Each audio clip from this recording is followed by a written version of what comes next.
It was a nice day in Gravity Falls, deep in the woods of Oregon. Dipper Pines was in the mystery shack on front of the desk chairs in the middle of the room. He was being silly.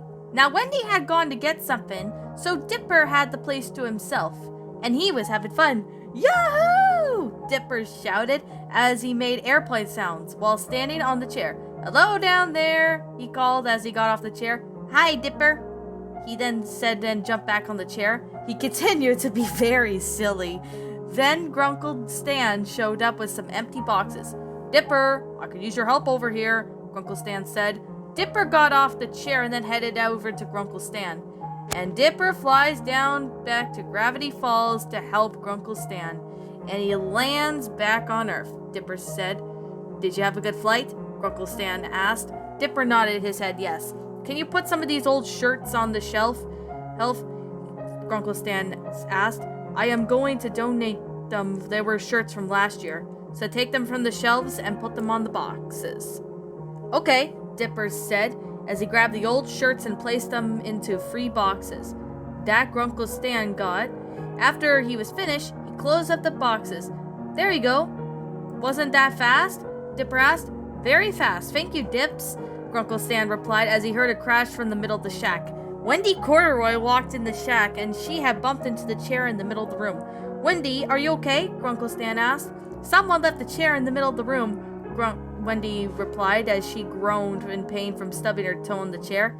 Oh, I was flying, Wendy, Dipper said, as Wendy took the chair and placed it back behind the cashier desk.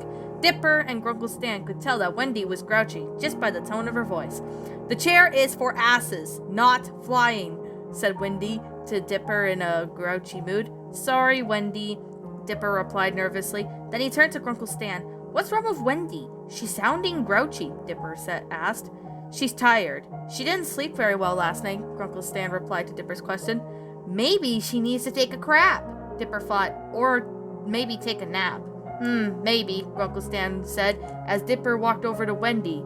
She was reading a magazine from the front of the counter. He looked at her, and Wendy looked down and took notice that Dipper was looking at her.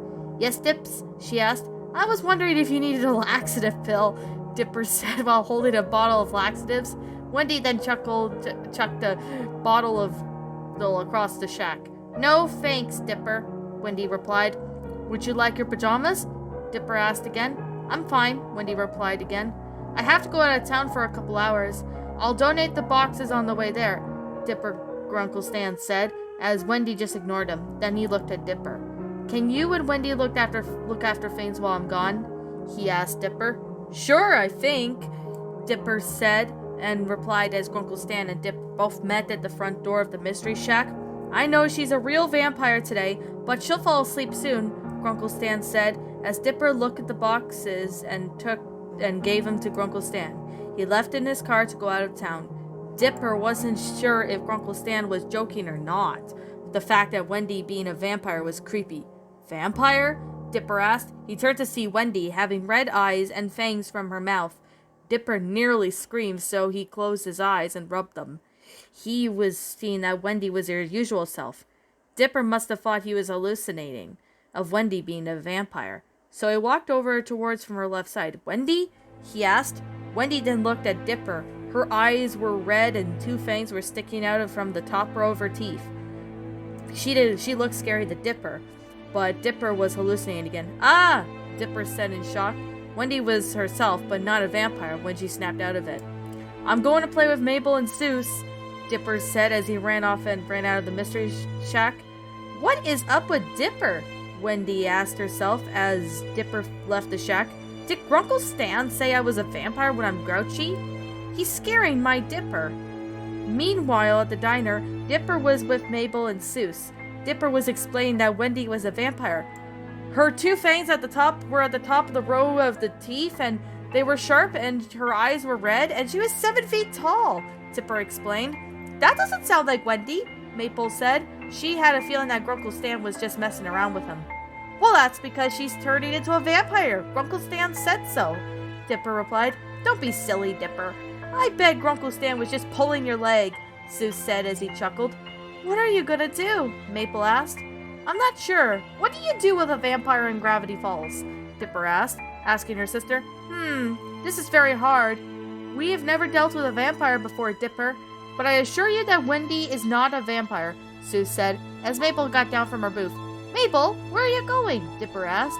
I want to see the vampire, Mabel said as she, along with Sue and Dipper, headed to the mystery shack. They both head under the window. I think we should look one at a time. That way, if she sees us, we have a chance of getting away, Dipper said to his sister and friend. Who's going to look first? Sue asked. Well, I've already seen her, Dipper replied. I'll look first, Mabel said as she looked up through the window. Wendy was having a nap at the front counter. She had fangs on the top row of her teeth. Her skin was also pale as a ghost. Mabel gasped and turned to her brother and friend. I saw her! It was freaky!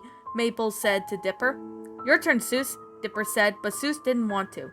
No way. If she's a vampire, I'm not seeing her, Seuss said, trying to protest, but Mabel and Dipper made him look for the window. As soon as Seuss looked through the window, he saw Wendy sleeping as a vampire. He was scared now. I've seen enough of her, he said as he got down from the window. He turned to Dipper. There's a vampire in the mystery shack, Seuss said. What are we gonna do? Dipper asked in a panicked tone. We could try to catch her, Mabel suggested. And tame her, Seuss added. Maybe she's hungry. We could feed her, Dipper suggested. What do vampires eat? Mabel asked. I do know that vampires drink blood. A vampire does. But would she want ours? Seuss asked, with chills down his spine. Then Dipper had an idea. Let's make pudding, Dipper suggested, as Mabel and Seuss nodded. Wendy Corduroy pudding. Dipper, along with Seuss and Mabel, quietly walked in the mystery shack and headed to the kitchen. Wendy was still asleep. She is a heavy sleeper, so she didn't hear them come inside the shack. I now saw how hungry she looked, Mabel said. I had my eyes closed the whole time, Seuss added. Let's make pudding. Wendy Corduroy pudding, Dipper replied. A few minutes later, Mabel, Dipper, and Seuss were making the pudding. It was sure a big mess in the kitchen. There was pudding all over the kitchen, and some of it was on Dipper, Mabel, and Seuss. It's almost finished, Dipper added. How are we gonna feed her? Mabel asked. Very, very carefully, Dipper replied nervously. Then Wendy woke up from her nap from the front of the mystery shack. She could hear Dipper, Mabel, and Seuss from the kitchen and making noises. What's going on in here? Wendy's voice could be heard. Dipper? She asked. It's the vampire! Dipper freaked out. She knows your name, Seuss replied. She's coming, Mabel said as she, Dipper, and Seuss hid under the huge closet inside the kitchen. Wendy looked around to see a huge mess. Then she walked up to the closet door. What is this mess? Wendy asked as Dipper, along with Mabel, Seuss popped their heads from the closet. We're making pudding, Dipper replied. Vampire put? Mabel was then hushed by Seuss. Vampire? What vampire? Wendy asked. Dipper walked to the kitchen table and handed Wendy a bowl of pudding. Want some? Dipper asked. Wendy then took the spoon and took a bite out of the pudding and began to laugh as he was from vampire to human. What's so funny? Dipper asked. You're a bunch of pudding vampires, Wendy replied with a chuckle. Uncle Stan was just pulling your leg, Dipper. I'm not really a vampire when I'm grouchy. We say that as a figure of speech. Don't let Grunkle Stan fool you with those speeches. Yeah, and I was taken a bit too far, Dipper said nervously. I do want to apologize for being a grouchy vampire, Dipper. That nap was all I needed, Wendy said to Dipper. She then grabbed the bowl of pudding. Vampire pudding for all the pudding vampires, here's Wendy said as she served the pudding to her friends, and they ate all the pudding that Dipper had made.